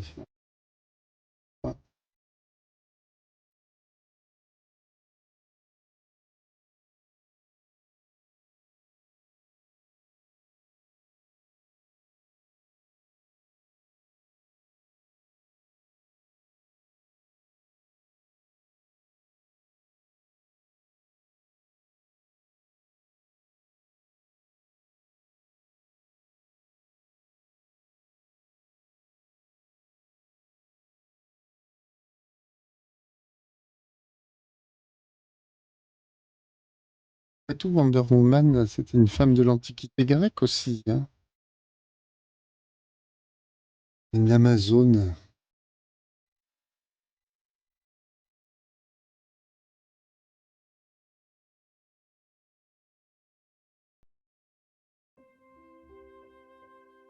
Je crois que c'est la clé qui a combattu contre les Amazones. Ouais, bah, elle a l'air sympa comme ça. Elle s'est rassée. Théâtre.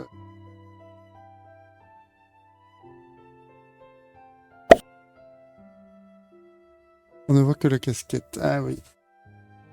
Attends. Attends. Ce que je vais faire, c'est que...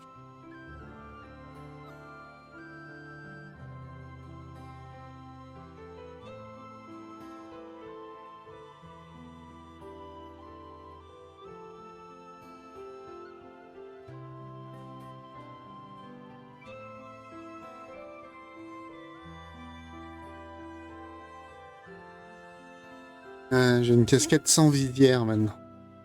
On appelle aussi un bonnet. Mais c'est un bonnet fait à partir d'une casquette. C'est beaucoup moins gênant. Alors, mon théâtre antique, ça ne va pas. Ça ne va pas. Je le voie un peu dans la...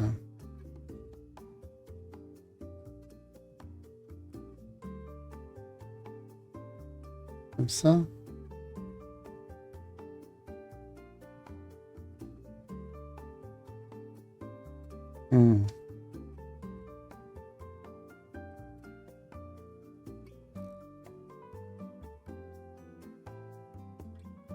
Un truc comme ça.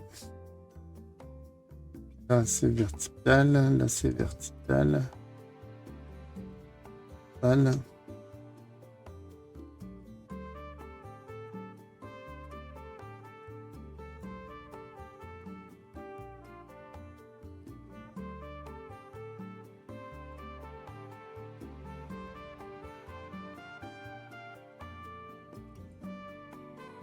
Et là, on va faire une grosse colonne plantée. Hop.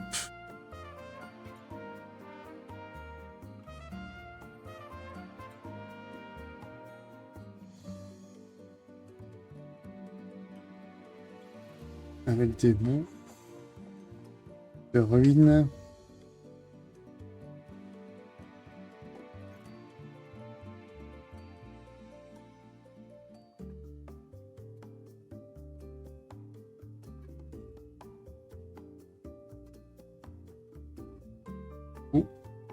Cailloux.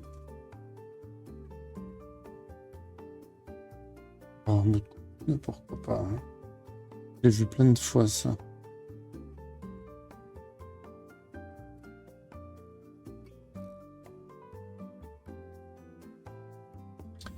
Voilà, on peut faire un petit trait là.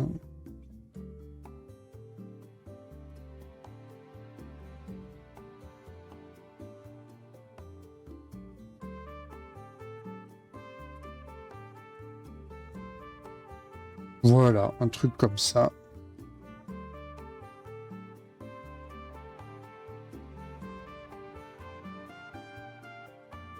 Là, c'est cassé aussi. Hop. Et ben voilà.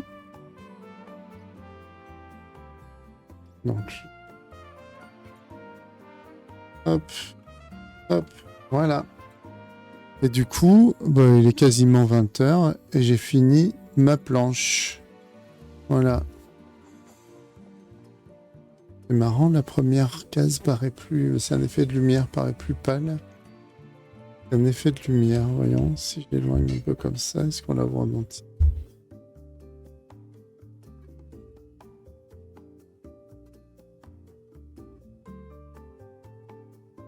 Ouais, je la vois en entier. Et ben voilà, page 35. Bon, ben les amis, je vais vous quitter. Bon, comme on est un, je fais pas de raid. Eh ben, bonne soirée en tout cas. Bon courage. Alors, jeudi prochain, normalement, on reçoit vraiment Shadow Ombre. Donc, on va essayer de faire en sorte que ça marche. Et puis, voilà. Très bonne soirée et à bientôt. Et sinon, je reprends normalement demain soir vers 16h, comme d'habitude. Allez, dormez bien et à bientôt.